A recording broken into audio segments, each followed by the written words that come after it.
dengan hari kebangkitan ini. Dia akan datang pengajian. Dia akan melaksanakan sholat. Dia akan bersedekah. Dia akan melaksanakan haji. Beriman dengan hari akhir itu adalah motor yang menggerakkan manusia untuk beramal. Ketika dia mendustakan dengan hari kebangkitan, maka semua amalan dia itu hanya pencitraan. Hanya karena ada kamera dia sholat. Karena ada kamera dia bersedekah.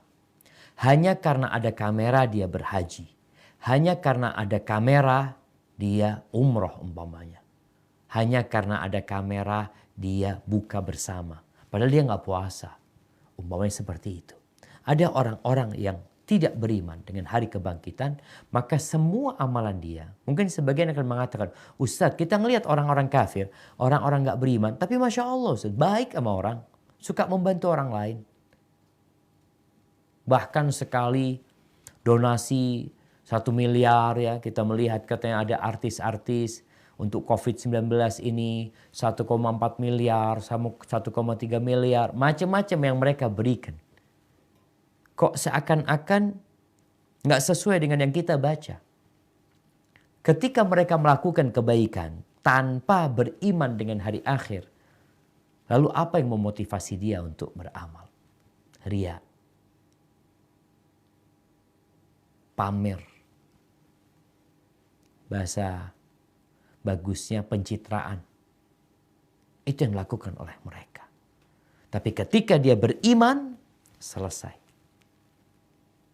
Zahir dia dan batinnya sama. Dia bukan hanya baik ketika ada orang. Ketika dia di rumahnya dia akan baik. Dia tetap sholat. Dia tetap ngaji. Bicara sedekah, dia nggak nunggu ada kamera yang mensut dia. Kemudian dia baru mengeluarkan uangnya untuk berbagi. Lah. Tapi dia bersedekah sembunyi-sembunyi. Tanpa ada yang tahu. Taib. Kalau kita ingin melihat gimana sih orang yang mendustakan hari kebangkitan.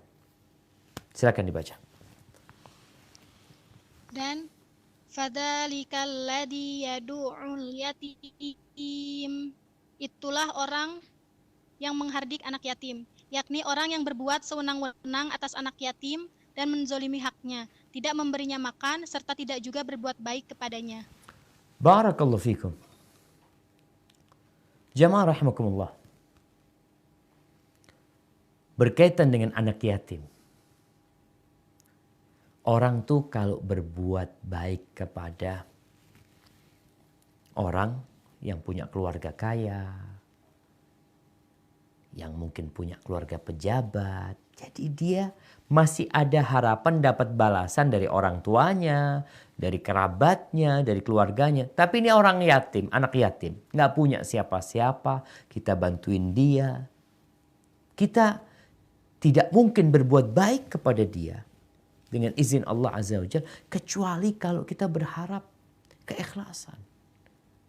Kecuali sekali lagi yang pencitraan tadi, yang ingin dipuji. Anak yatim ini makhluk yang lemah.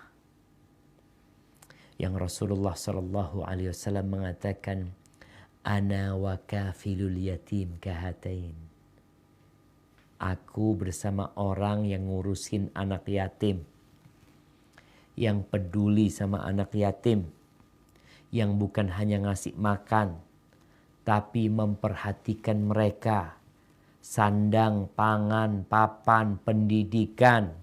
Itu bersama Nabi SAW pada hari kiamat seperti ini nanti di surga Allah Azza wa Jalla. Subhanallah.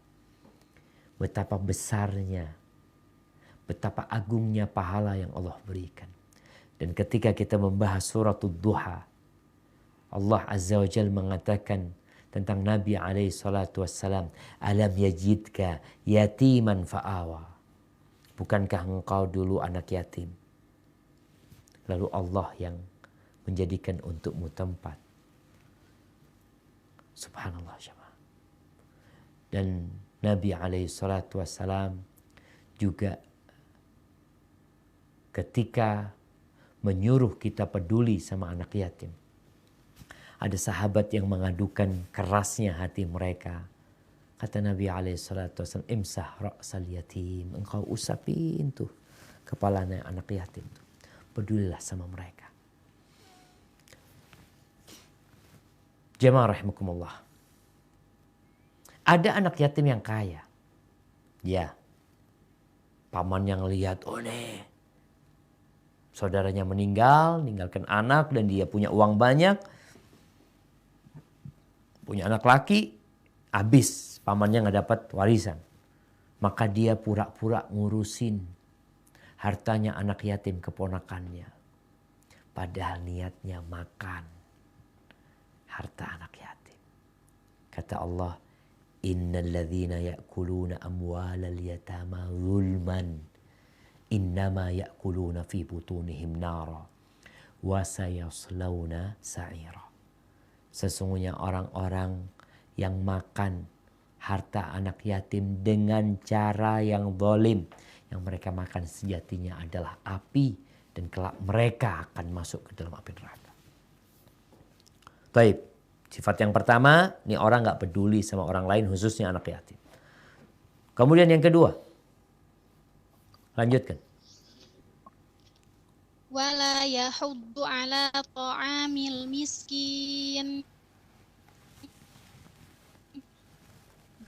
Dan tidak menganjurkan memberi makan orang miskin. Yang demikian itu sama seperti firman-Nya, kalla balla tukrimunal yatim wala tahadduna ala ta'amil miskin.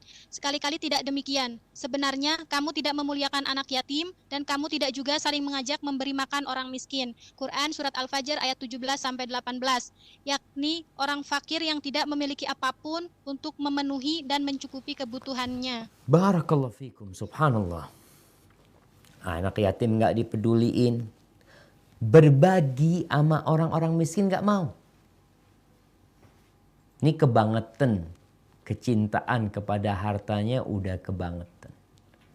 Mau dibawa kemana tuh fulusnya? Mau dibawa kemana? Di surat Al-Fajr. Subhanallah ya. Allah menceritakan tentang bagaimana kondisi manusia dalam memandang kehormatan dan kehinaan. Buat orang kafir, hati-hati kalau ada orang beriman, punya pandangan seperti ini, maka itu pandangan orang kafir. Jangan ikut-ikut. Allah mengatakan, فَأَمَّا الْإِنسَانُ إِذَا مَبْتَلَاهُ رَبُّهُ فَأَكْرَمَهُ وَنَعَّمَهُ فَيَقُولُ رَبِّي أَكْرَمَنِ. Tuh, adapun manusia yang kafir ini, kalau dikasih ujian sama Allah, dikasih bala, ternyata balanya itu adalah sebuah jabatan, balanya itu adalah harta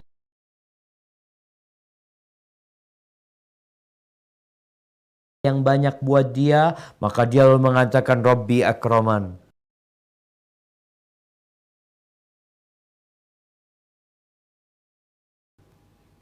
Jadi orang terhormat itu buat mereka yang bajunya bagus, yang cincinnya mahal, jamnya mahal, sepatunya mahal, mobilnya mewah, rumahnya gede, jangan ditanya lah. Tuh orang terhormat.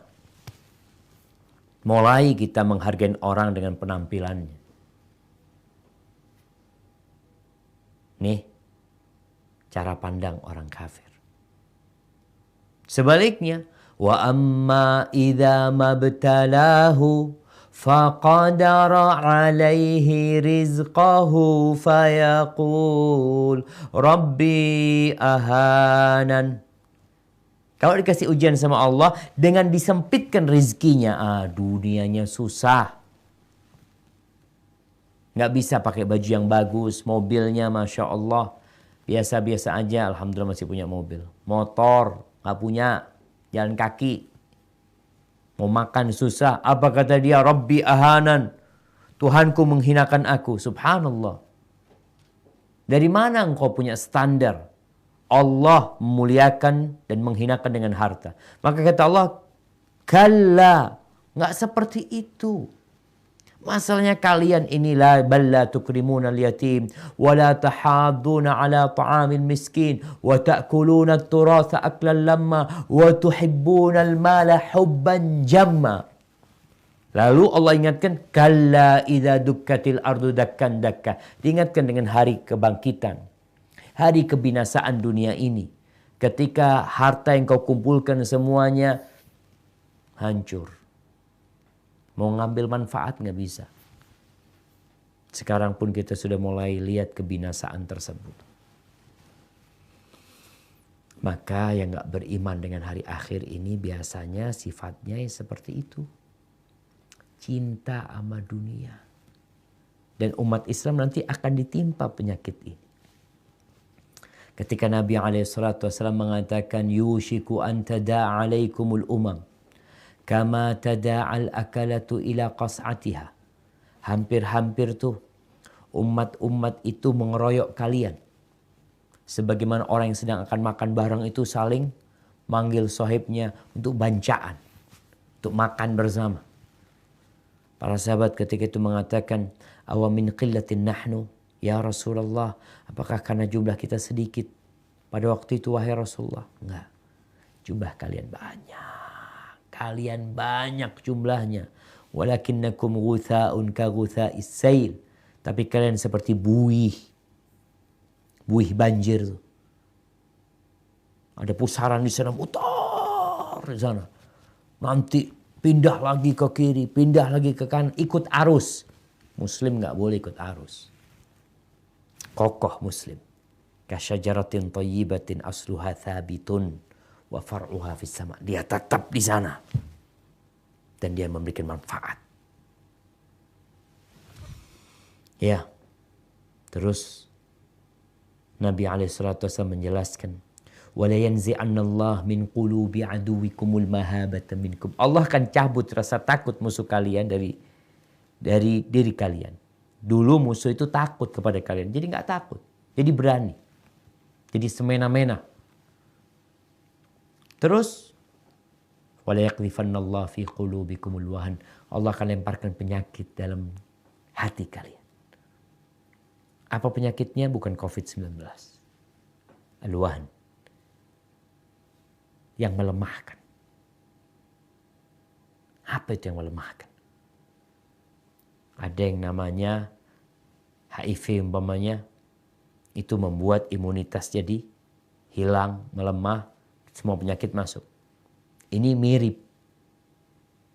Penyakitnya seperti itu. Membuat lemah kita. Apa itu? Hubbud dunya wa karahiyatul maut. Cinta dunia dan takut mati.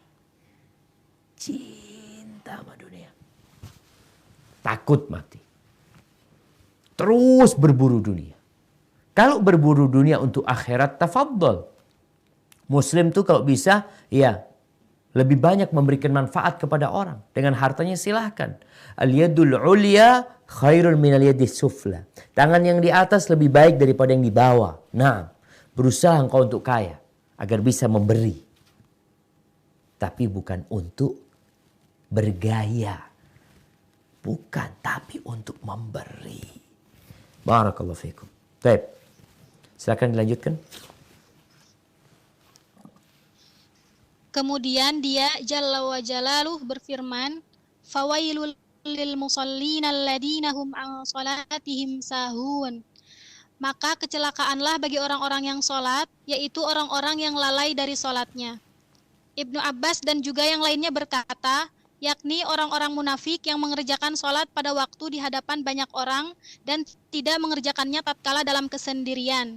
Oleh karena itu, dia berfirman lil musallin bagi orang-orang yang salat, bahwa mereka juga berasal dari orang-orang yang biasa mengerjakan salat dan mereka rajin melakukannya, hanya saja dalam mengerjakannya mereka lalai. Baik lalai mengerjakannya secara keseluruhan seperti yang dikemukakan oleh Ibnu Abbas, atau lalai dalam mengerjakannya pada waktu yang telah ditentukannya menurut syariat sehingga sudah keluar dari waktunya secara keseluruhan.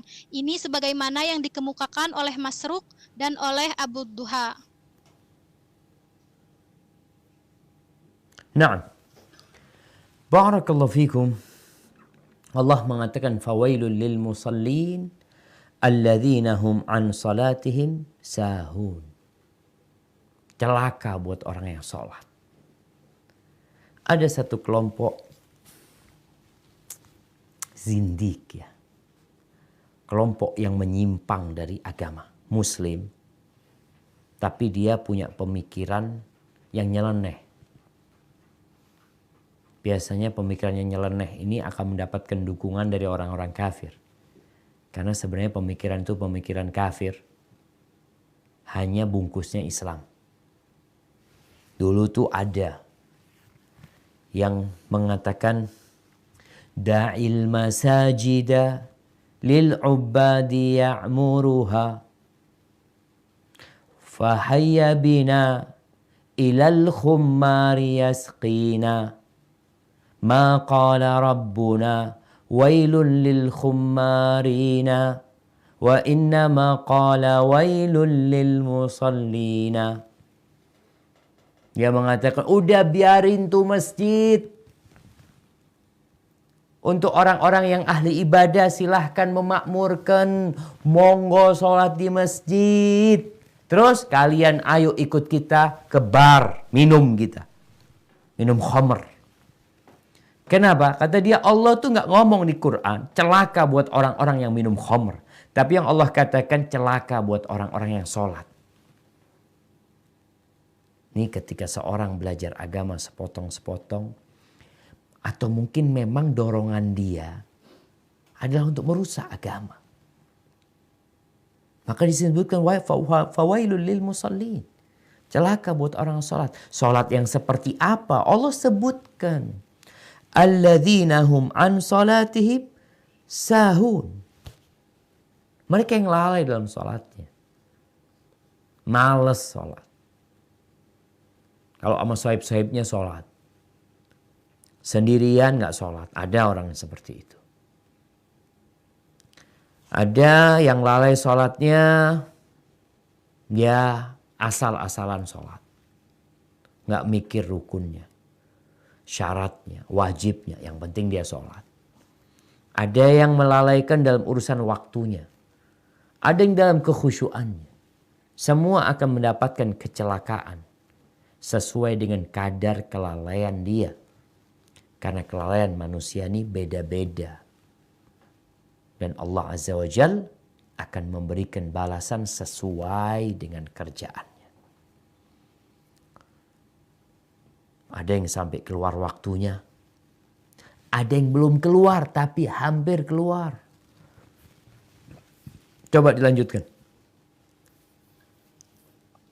Atha bin Dinar menyatakan, segala puji bagi Allah yang berfirman an salatihim sahun, yang lalai dari salatnya. Dalam ayat ini, dia tidak mengatakan fi salatihim, di dalam salatnya. Baik lalai dari permulaan waktunya sehingga mereka mengerjakannya di akhir waktu salat secara terus-menerus atau menjadi kebiasaan, atau dari pelaksanaannya dengan rukun dan syarat-syaratnya sesuai yang diperintahkan, maupun dari kehusyuan di dalam menjalankannya serta mencermati seluruh maknanya. Dengan demikian, lafaz tersebut mencakup semua itu. Ya. Jadi semua bentuk kelalaian. Yang manusia, ya kita jamaah. Gak usah ngomong orang lain ya. Ana sendiri kadangkala ya Allah. Semoga diampuni oleh Allah Azza wa Jalla. Kadangkala kita ini masuk ke masjid. Telat nih. Karena ada sebuah urusan kita telat. Masuk ke masjid Allahu Akbar. Ketika imam Assalamualaikum kita lupa. Ini rakaat keberapa? Bingung kita ini. Apa tadi lengkap, kurang 1, kurang 2. Hampa sholatnya. Itu terjadi. Karena apa? Salah satu penyebabnya adalah kejadian atau kesibukan sebelum sholat. Maka seharusnya ketika masuk waktu sholat, beningkan pikiran kita. Jernihkan hati kita. Ketika engkau mengatakan Allahu Akbar, jelas engkau sedang sholat menghadap kepada Allah. Dengan wudhu yang sudah sempurna. Berjalan ke masjid tanpa tergesa-gesa. Masuk masjid baca doa masuk masjid. Menuju ke masjid, baca doa, menuju ke masjid. Ketika belum dikumandangkan qomat, kita bisa sholat tahiyatul masjid. Subhanallah. Semua permulaan ini mengantarkan orang untuk khusyuk. Tapi ada orang yang selalu telat ke masjid, ya gimana akan khusyuk dia? Apalagi sebelum itu sibuk dengan handphonenya. Ada yang sampai sebelum takbir, itu masih jawab WA. Sedang sholat. Kenapa? Apa nggak bisa off? Orangnya mau telepon, mau apa, ini itu, ana mau sholli, Allahu Akbar. Tapi ketika kita membaca WhatsApp sebelum sholli nih, baca. Qad qamatis shalah, qad qamatis shalah. Allahu Akbar. Imamnya baca apa nggak tahu. Itu lalai. Jadi orang yang udah sholat hendaklah memperbaiki kualitas sholatnya. Ditambah nih. Masa bertahun-tahun sholat kualitasnya nggak naik? Kalau dulu ana itu terus terang Ustaz nggak bisa khusyuk Ustaz. Banyak pertanyaan seperti itu. Ana juga mengalami sama. Bagaimana berusaha khusyuk? Ya dipelajarin cara-cara untuk khusyuk. Dari mulai sebelum sholat, memahami bacaan sholat, masuk dalam sholat itu. Seperti orang yang berenang di dalam lautan. Kemudian dia menyelam ke dalam. Dia lihat ikan-ikan yang indah. Dia melihat karang-karang yang begitu memukau. Lupa dia dengan semuanya. Dia hanya ingat dengan apa yang dia sedang berada di dalamnya. Pernah ngelihat orang melihat ikan-ikan ya ketika dia menyelam. Terus ingat sama pisang goreng dia. Gak ada ingat pisang goreng. Dia ingat dengan semua yang indah di sana. Tatkala kita sholat. Masuk ke dalam indahnya sholat ini. Indahnya bermunajat kepada Allah Azza wa Jal. Indahnya ketika kita dari berdiri mengatakan Allahu Akbar ruku. Ketika itu kita sedang ruku. Menundukkan wajah dan punggung kita kepada Rabbul Alamin. Lalu kita mengatakan Subhana Rabbiyal Azimi wa bihamdih. Allahu Akbar. Lalu kita bangkit dari ruku kita. Kembali menghadap kepada Allah Azza wa Jalla mengatakan Sami'allahu liman hamidah. Lalu kita mengatakan Rabbana walakal hamdu hamdan kathiran tayyiban mubarakan fi. Allahu Akbar jemaah. Kita akan lupa dengan semua keindahan dunia. Karena tidak ada yang lebih indah daripada memandang wajah Allah Azza wa Jalla. Kita sekarang belum memandang. Tapi kita sedang dalam perjalanan menuju memandang wajah Allah Azza wa Jalla. Nah, lanjutkan. Setiap orang yang menyifati diri dengan sebagian darinya, berarti dia sudah termasuk ke dalam apa yang disebutkan di dalam ayat di atas. Dan orang yang menyifati diri dengan keseluruhan hal tersebut, berarti telah sempurna bagian untuknya dalam hal itu, dan sempurna pula baginya kemunafikan amali. Sebagaimana yang ditegaskan di dalam kitab As-Sahihain, bahwa Rasulullah Shallallahu Alaihi Wasallam bersabda, Tilka salatul munafiq, tilka salatul munafiq, tilka salatul munafiq. Tilka salatul munafiq. Nah, tilka salatul. Jangan disambung. Tilka salatul munafiq. Tilka salatul munafiq. Tilka salatul munafiq. Yajlisu yuqarribu syamsa hatta idza kanat baina syams. Ana enggak tahu barusan dibaca yuqarribu apa yuraqibu? Yuraqibu. Nah. Yajlisu yuraqibu syamsa hatta idza kanat baina qarnai syaitan fanaqqara arba'an la yadhkurullaha fiha illa qalila. Itu adalah salat orang munafik. Itu adalah salat orang munafik. Itu adalah salat orang munafik. Dia duduk menunggu matahari sehingga jika matahari itu sudah berada di antara dua tanduk syaitan, maka dia berdiri lalu mematuk-matuk, sholat dengan amat cepat, 4 rakaat tanpa berzikir kepada Allah di dalamnya kecuali sedikit sekali. Barakallahu fikum.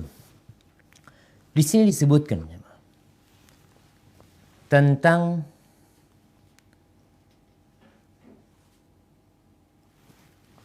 pembahasan sifat-sifat yang disebutkan di sebelumnya.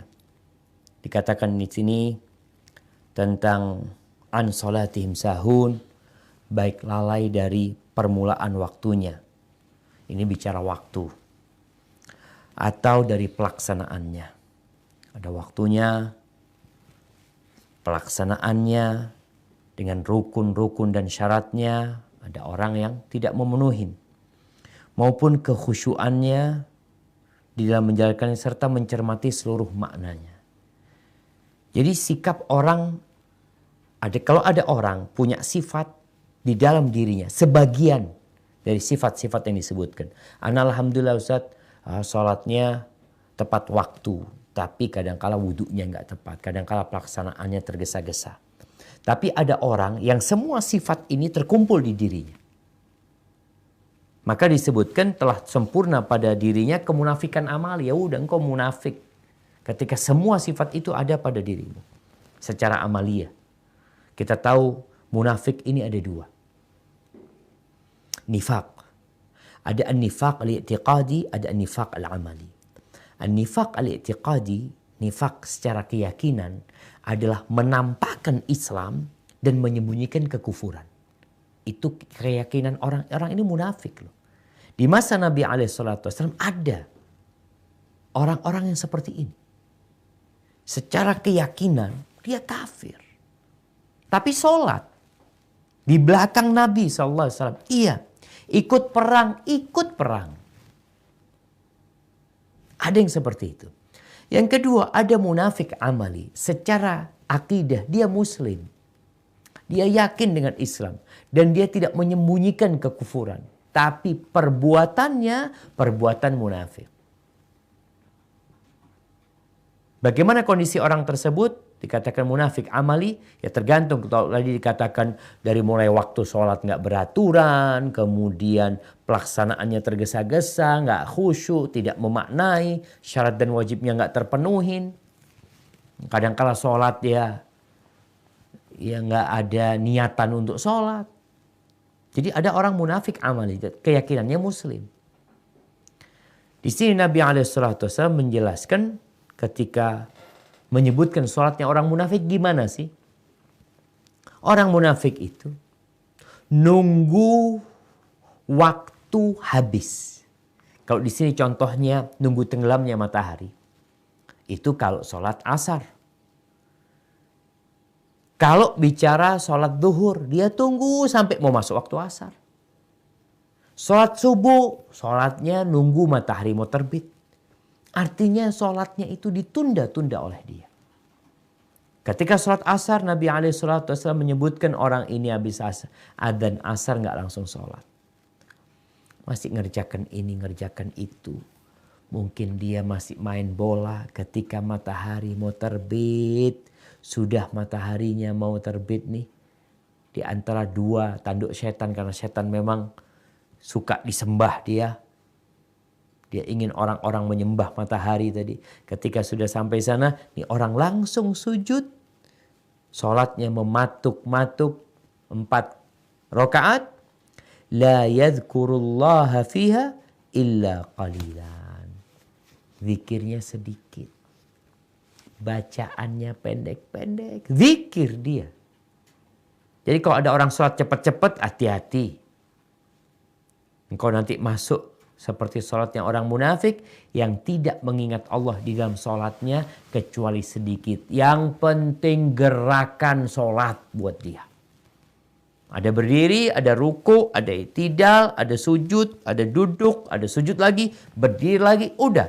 Yang penting seperti ayam mematuk gitu. Dari atas ke bawah. Itu sholatnya orang munafik. Nah, silakan lanjutkan. Itulah akhir waktu sholat asar yang merupakan sholat wusta. Sebagaimana yang ditegaskan oleh Nas sampai akhir waktunya, yaitu waktu yang dimakruhkan untuk mengerjakan sholat. Sesudah masuk waktu yang dimakruhkan itu, orang munafik baru akan mengerjakan sholat asar. Lalu dia sholat dengan mematuk seperti patukan burung gagak, tidak merasa tenang dan tidak juga khusyuk dalam melakukannya. Oleh sebab itu, beliau mengatakan orang itu tidak berzikir kepada Allah melainkan hanya sedikit sekali. Mungkin yang mendorongnya mengerjakan sholat adalah pandangan orang-orang dan bukan karena mencari keridhaan Allah, sehingga dia sama seperti jika dia tidak sholat sama sekali. Nah jemaah, kita tahu kalau orang dari awal sholatnya riya, batal sholatnya, nggak diterima. Dari awal berangkat sholat niatnya riya. Dia bukan sholat untuk Allah Azza wa Jal, batal sholatnya dia. Ketika memang yang mendorong dia adalah bukan Allah. Jadi dia sholat Allahu Akbar, nggak ada Allah di dirinya. Muro'at. Sebenarnya dia nggak mau sholat. Cuma ada yang ngelihat di dalam Allahu Akbar. Dan dia juga nggak peduli diterima atau nggak diterima. Karena dia memang sedang berharap dilihat sama orang. Maka ini berbahaya sekali kalau orang dari awal niatnya sholat itu memang riya. Ingin dipuji. Bukan lillahi ta'ala. Nah di sini disebutkan firman Allah tentang orang-orang munafikin. Silahkan.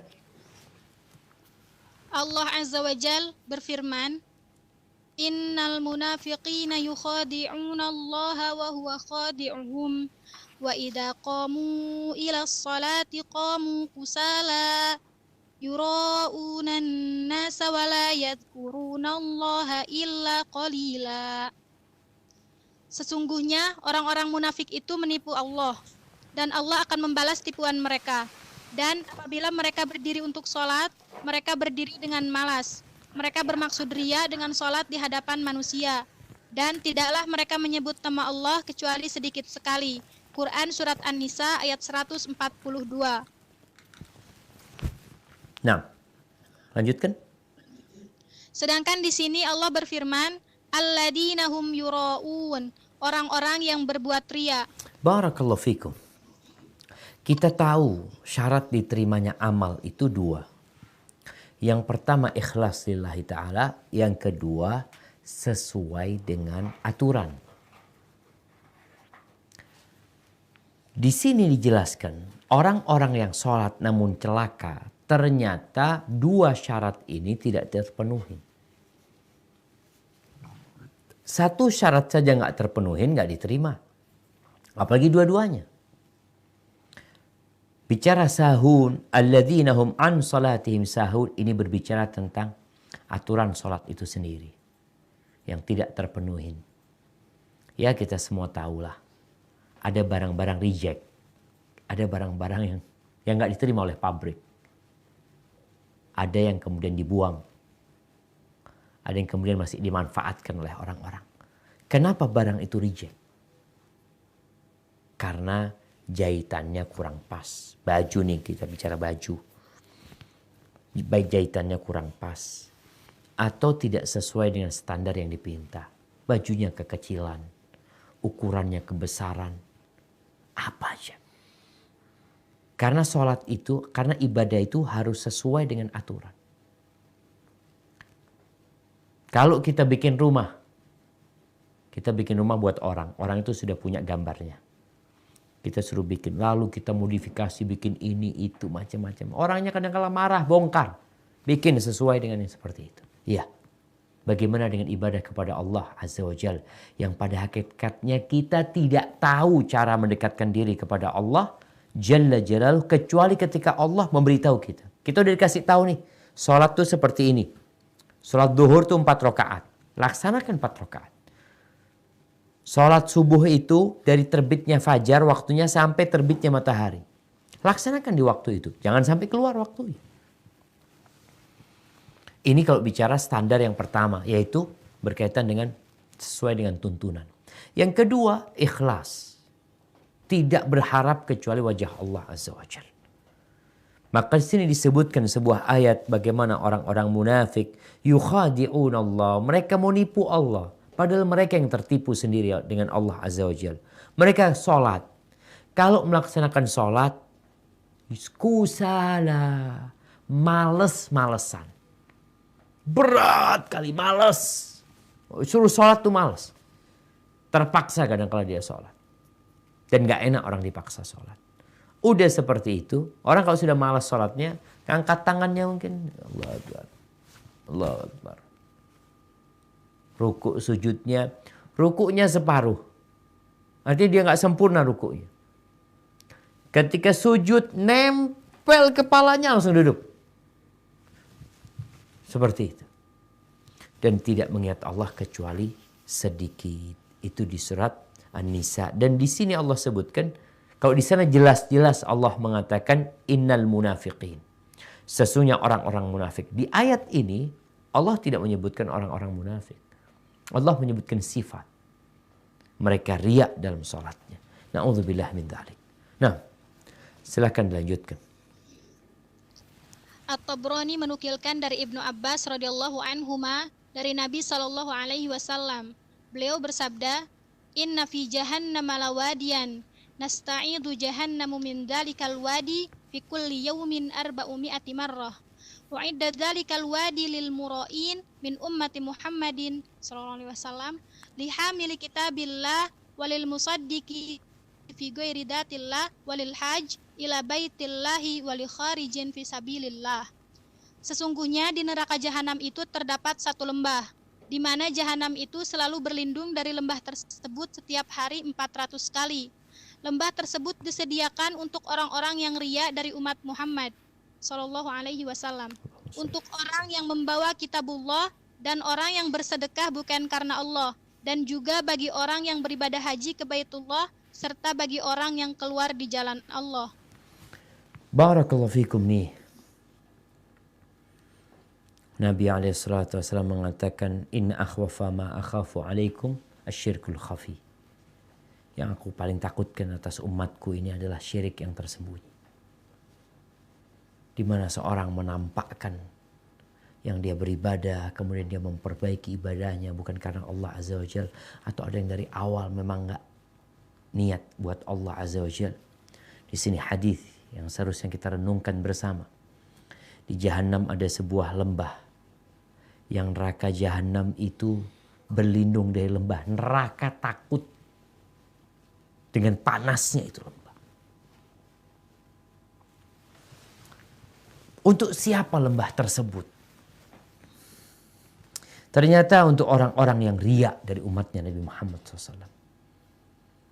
Hadis ini mengingatkan kita kepada hadis yang diriwayatkan Abu Hurairah, yang diriwayatkan Imam Muslim dan Imam Tirmidzi, bahwa orang yang pertama kali menjadi koreknya api neraka, yang neraka akan disulut dengan 3 orang ini, 3-3-nya orang baik dalam kacamata manusia, orang soleh, orang terpuji. Yang satu ustadz, alim, wa qari'ul Quran, dan orang yang pandai membaca Al-Quranul Karim. Kemudian disidang dan terakhir vonisnya neraka. Karena ternyata riya dia selama ini. Yang kedua, mujahid, orang yang mati syahid. Terakhir kisahnya di neraka juga. Karena dia hanya menginginkan pujian dan sanjungan. Yang ketiga, orang yang ahli sedekah. Juga sama. Jadi koreknya api neraka karena ternyata semua sedekah yang dia kerjakan bukan untuk Allah Azza wa Jalla. Dan ada tambahan di sini adalah lil haji ila baitillah. Orang yang berangkat haji. Ini banyak orang berangkat haji memang tujuannya untuk dihargain dan dihormatin orang. Sebelum mencalonkan diri jadi anggota DPR, gubernur, apalah. Sebelum acara pesta politik, pemilu, apa yang mereka lakukan? Berangkat haji. Supaya ketika dia mencalonkan, di depan namanya ada huruf H. Hajj. Haji. Ana pernah berjumpa dengan orang-orang yang memang berangkat dengan harapan pulangnya dia bisa pakai itu gelar. Karena dia ingin mencalonkan diri jadi bupati atau jadi gubernur atau jadi apa. Dia perlu. Dan ternyata orang ini pun akan dimasukkan ke dalam wadi, kepada lembah yang sangat menakutkan itu jemaah. Na'udzubillahi minan nar. Kita tuh berlindung dari api neraka. Ternyata api neraka berlindung dari lembah ini jemaah. Bagaimana dahsyatnya. Na'udzubillahi minan nar. Buat setiap muslim ya. Ya Allah, ada doa tuh yang dibaca oleh Abu Bakar atau oleh Umar bin Khattab. Beliau mau mengatakan, Allahumma ja'al amali kullahu salihan waj'alhu liwajhika khalisan wa la taj'al li ahadin fihi syai'an. Ya Allah, jadikan semua amalku itu amalan yang baik dan jadikan semuanya itu ikhlas untukmu dan jangan ada dalam amalanku itu selain Engkau ya Allah. Nah, saya akan lanjutkan. Imam Ahmad meriwayatkan, Abu Nuaim memberitahu kami, Al-A'mash memberitahu kami dari Amr bin Murrah. Dia menuturkan, suatu ketika kami duduk-duduk di sisi Abu Ubaidah. Lantas mereka menyebut perihal ria. Lalu ada seseorang yang berkunyah atau berjuluk Abu Yazid berkata, aku pernah mendengar Abdullah bin Amr radhiyallahu anhu berkata, Rasulullah shallallahu alaihi wasallam bersabda, man samma an-nasa bi amalihi sama Allahu bihi sami'a khalqihi wa haqqarahu wa sagharahu. Barang siapa yang memperdengarkan amal perbuatannya kepada orang lain, maka Allah akan memperdengarkan amal orang tersebut kepada makhluknya serta menghinakan dan merendahkannya. Nah, ini diantara azab buat orang yang riya. Jadi ketika nanti padang mahsyar, orang sekarang di dunia kan nggak kelihatan. Kita tuh nggak boleh juga mengatakan, oh fulan ria. Dari mana kau tahu dia? Ria ini urusan hati. Dari mana kau tahu dia pamer? Baru kalau kita memang tahu beneran, anak ini tahu sama fulan. Fulan tuh nggak soli, nggak sholat fulan itu. Jadi kalau dia ke masjid, pura-pura dia ria dia. Karena nanti balik lagi sama anak nggak sholat lagi, ya itu tahu. Dengan kondisi orang tersebut, kalau memang dia sholat, memang karena ketika ada orang. Tapi nanti pada hari kiamat, nih orang yang tidak ketahuan. Ketika dia ria, ketika dia ingin dipuji. Subhanallah. Sama Allahu bihi sami'a khalqihi wa haqqarahu wa sagharahu. Maka kelak dia akan dihinakan. Di padang mahsyar akan nampak nih yang ria nih. Nih yang katanya ahli ibadah nih yang katanya ini.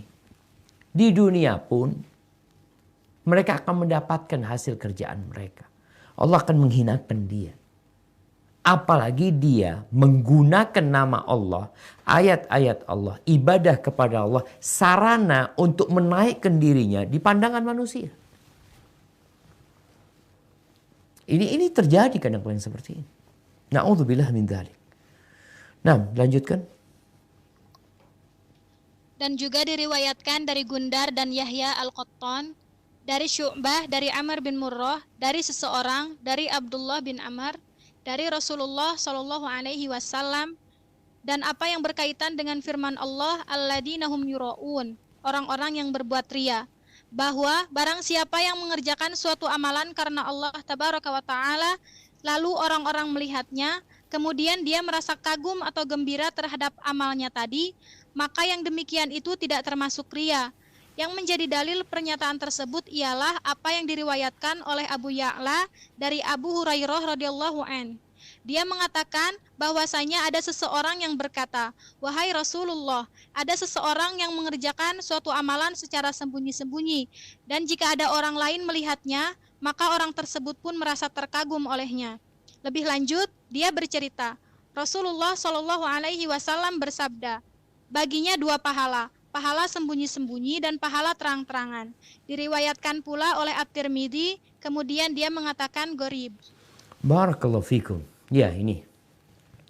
Ada riwayat lain kalau seorang beribadah sembunyi-sembunyi, kemudian ada orang tahu dan orang itu kagum dengan dia. Tapi dia ketika beribadah dan dalam kondisi sudah beribadah tidak ada keinginan dipuji orang. Masalahnya ini, ria ini keinginan untuk pamer, untuk dipuji orang. Umpamanya, ada orang di masjid. Anak kalau di rumah Ustaz kok nggak semangat sholat Ustaz ya. Tapi kalau di masjid alhamdulillah jadi semangat. Apakah dikatakan riya? Enggak. Karena dia bukan sholat untuk orang, untuk dipuji orang. Tapi kondisi, ada orang sholat tarawih khususnya. Di rumah, anak kalau di rumah Ustaz, 2 rakaat tambah 1 selesai sudah. Tapi kalau di masjid alhamdulillah bisa 21 rakaat Ustaz, bisa 23 rakaat. Anak kalau di masjid alhamdulillah bisa 33 rakaat.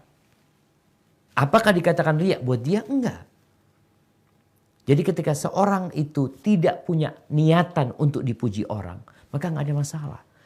Begitulah ketika seorang beribadah sembunyi-sembunyi, kemudian orang tahu dengan ibadah dia, orang itu kemudian kagum dengan ibadahnya, tapi dia tidak punya niatan untuk dipuji oleh orang, untuk pamer ibadahnya, nggak masalah. Makanya kita perlu jaga hati. Karena ada orang yang subhanallah suka sedekah, suka ini, akhirnya dia berusaha menyembunyikan, tapi kemudian ada yang muji dia, ada yang mengatakan dia. Rasulullah SAW mengatakan, "Dzaka ajilu busyral mu'min." Kata Nabi SAW, itu adalah kabar gembira yang disegerakan untuk orang beriman. Au tilka ajilu busyral mu'min. Ini hadisnya kata Nabi SAW. Ada orang bertanya kepada Nabi SAW, "Ara'aitar rajula ya'malul amala minal khair wa yahmaduhu nas alaihi." Gimana Rasulullah SAW kalau ada orang beramal, keamal kebajikan, lalu orang-orang memuji dia. Tilka ajilu busyral mu'min. Itu kabar gembira orang mukmin yang disegerakan. Itu kabar gembira orang mukmin yang disegerakan. Artinya dia beramal lillahi ta'ala, kemudian dipuji orang, gak ada masalah. Yang penting hati dia ketika beramal, dalam posisi sedang beramal, sesudah dia mengamalkan, tidak jadi ujub sama dirinya dan tidak ada keinginan pada dirinya untuk pamer dan dipuji oleh manusia. Barakallahu fikum. Baik, lanjutkan. Lalu firman Allah Subhanahu wa taala, "Wa yamna'unal ma'un." Dan enggan menolong dengan barang berguna. Maksudnya mereka tidak mau berbuat baik dalam beribadah kepada Allah dan tidak juga berbuat kebaikan kepada sesama makhluknya. Bahkan tidak mau meminjamkan barang yang bisa dimanfaatkan dan membantu orang lain padahal barang tersebut tetap utuh dan akan dikembalikan kepada mereka lagi. Orang-orang seperti itu pasti lebih enggan dan kikir untuk mengeluarkan zakat dan berbagai amal kebajikan. Ibnu Abi Najih menukilkan dari Mujahid, Ali berkata, al-ma'un berarti zakat. Al-A'mash dan Syu'bah meriwayatkan dari Al-Hakam, dari Yahya bin Al-Kharaj, bahwa Abul Abidin pernah bertanya kepada Abdullah bin Mas'ud tentang kata al-ma'un. Maka dia berkata, yaitu barang yang biasa dipinjamkan di antara orang-orang baik itu berupa kapak maupun kuali. Lanjutkan. Al-Mas'udi menukilkan dari Salamah bin Kuhail dari Abul Abidin bahwasanya Ibnu Mas'ud pernah ditanya tentang al-ma'un.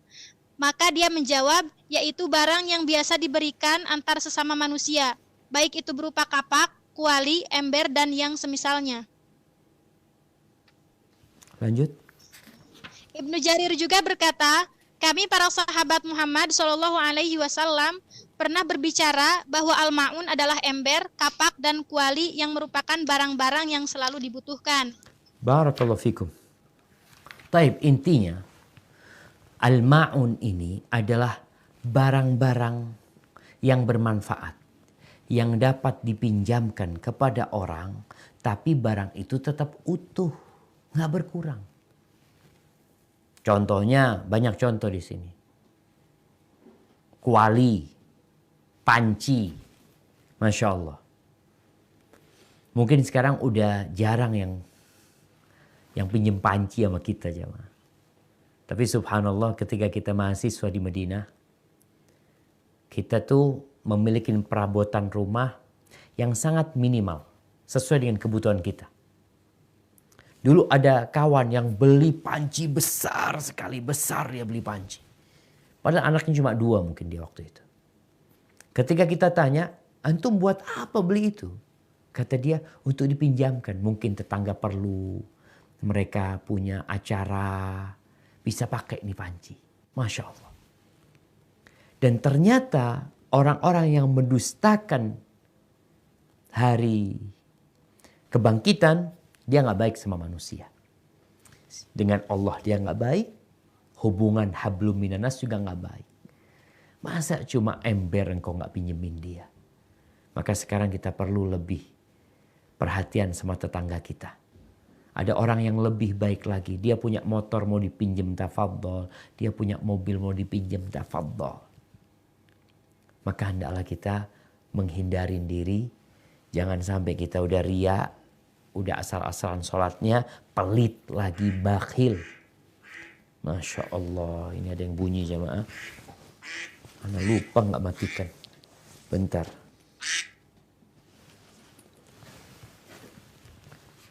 Nah.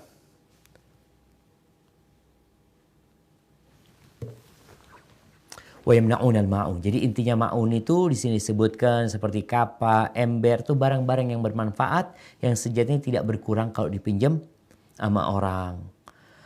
Kemudian coba dibaca yang terakhir ini. Ibnu Abi Najih berkata dari Mujahid.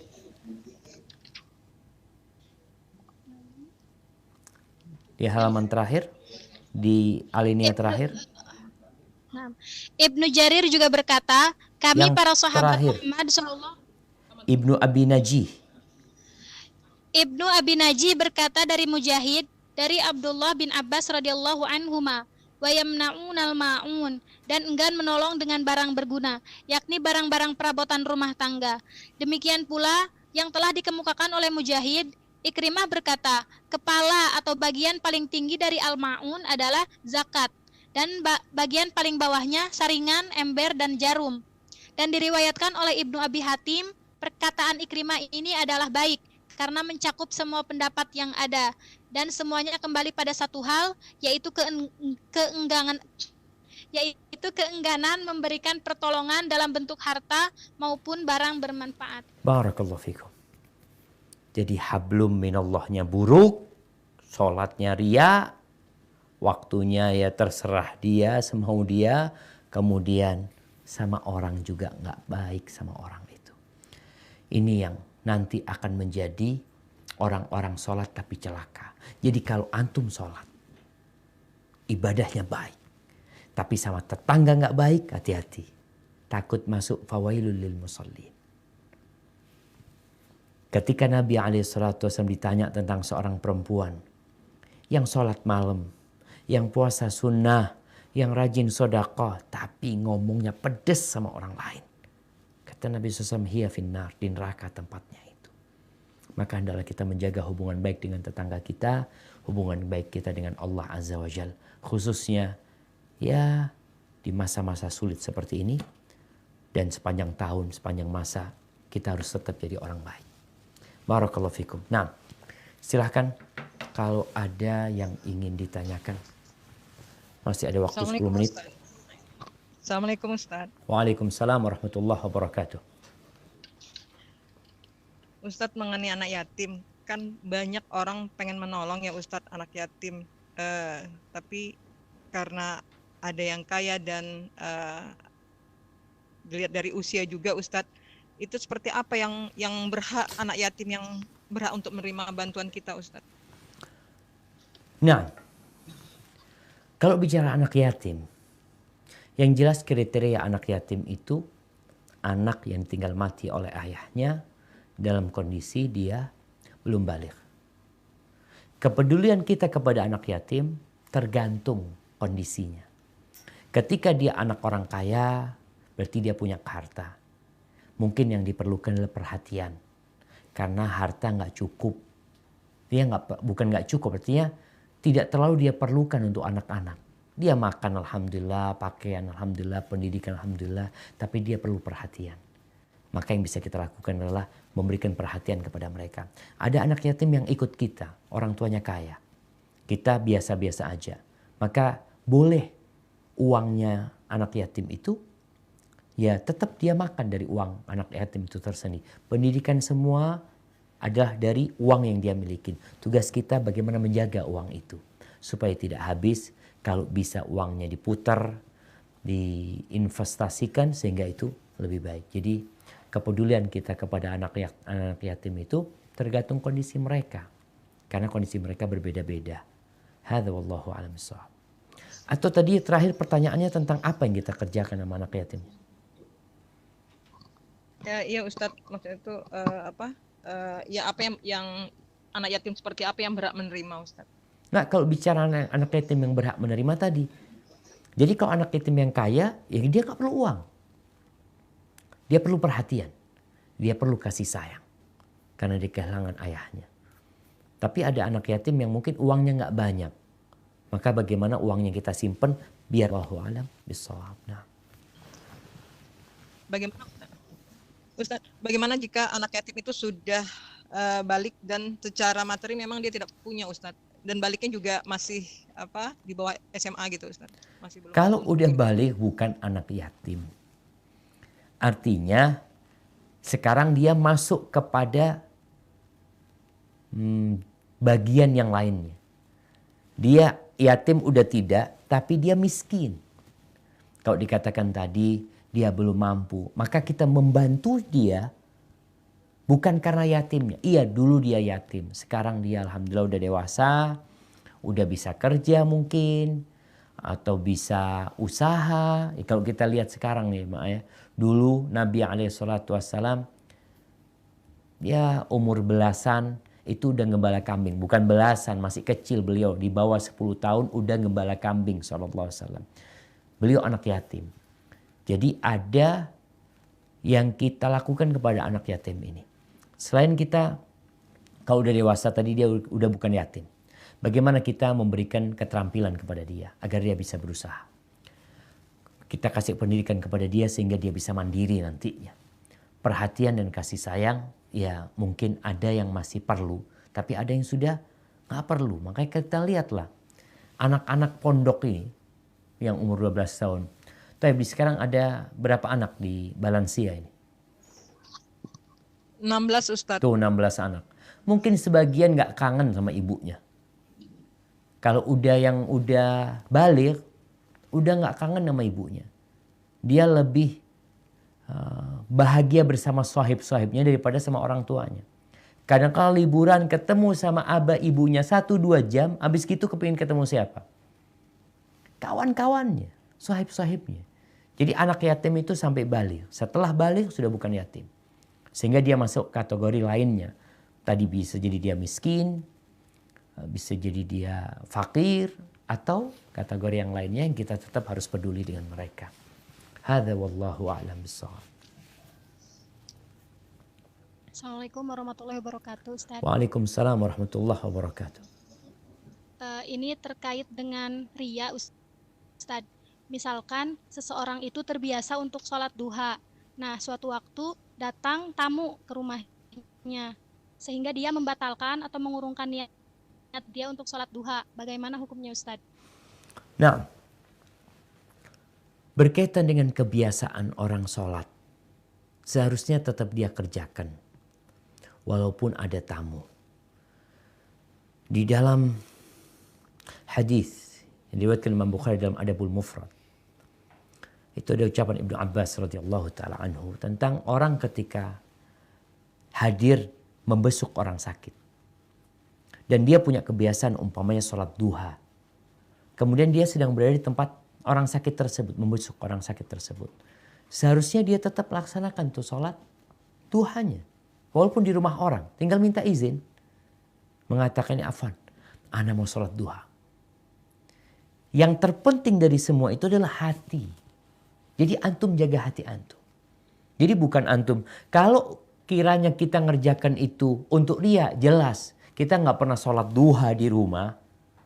Lalu kita sholat duha di rumah itu. Kita nggak pernah sholat duha, kemudian ada tamu di rumah. Gara-gara ada tamu kita sholat duha, jelas kita jadi ria. Jadi ketika ada tamu, silahkan. Mungkin tamunya juga akan sholat duha kalau dia punya kebiasaan sholat duha. Tinggal minta kepada dia, afwan, ana mau sholat duha. Kita lihat Rasulullah SAW. Kita lihat para sahabat Nabi. Rasulullah SAW biasa sholat malam. Ketika ada tamu di rumahnya, Abdullah bin Abbas, beliau tetap sholat. Ammar bukan Ammar. Abu Darda. Dia saudaranya Salman Al-Farisi.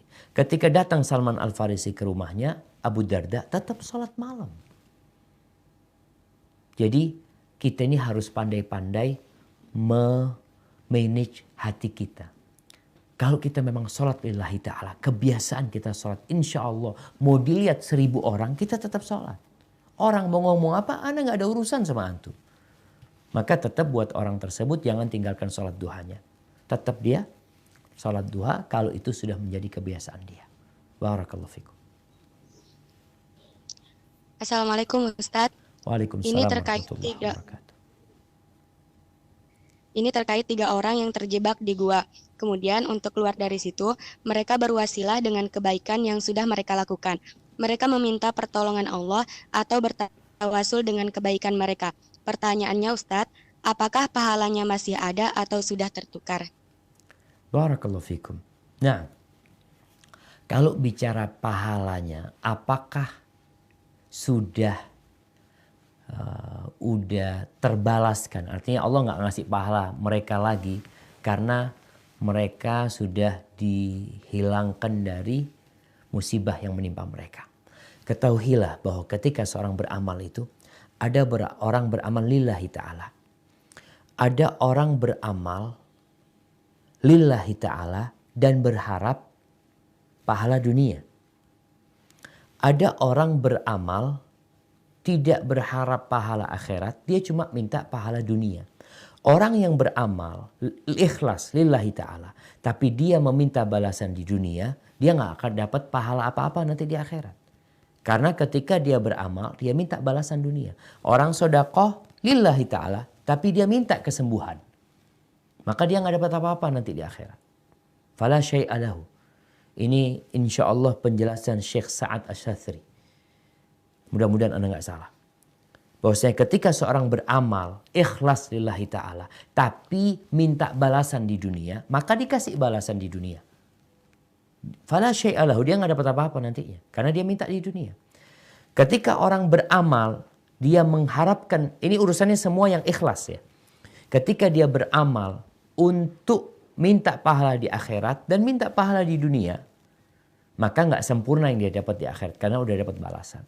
Orang yang beramal hanya mengharap balasan dari Allah di akhirat lillahi ta'ala, maka akan sempurna pahala buat dia. 3 orang ini mereka beramal lillahi ta'ala. Mereka berharap balasan dari Allah azza wa jalla di akhirat. Ketika itu mereka bertawasul, meminta agar Allah berbuat baik kepada mereka dengan amalan yang mereka lakukan. Apakah mereka akan tetap dapat balasan di akhirat? Insya Allah tetap dapat ya. Kalau mereka memang berharap pahala di akhirat. Karena kejadian itu adalah doa yang mereka panjatkan kepada Allah Azza wa Jal dengan tawasul amal soleh. Tapi wallahu a'lam bishawab ya. Itu yang Anda tahu. Nah, pertanyaan terakhir. Titipan pertanyaan Ustadz. Jika kita masih ada beberapa sifat yang Ustadz sampaikan mengenai apa yang presentasi yang tadi disampaikan mengenai sifat-sifat kemunafikan, jika kita masih Suaranya ada kecil, ya? memiliki sifat tersebut, maka bagaimana kita memulai menghilangkannya? Apakah jika seperti itu belum sempurna dalam sholat, apakah juga berkaitan dengan iman kita, Ustadz? Barakallahu fikum.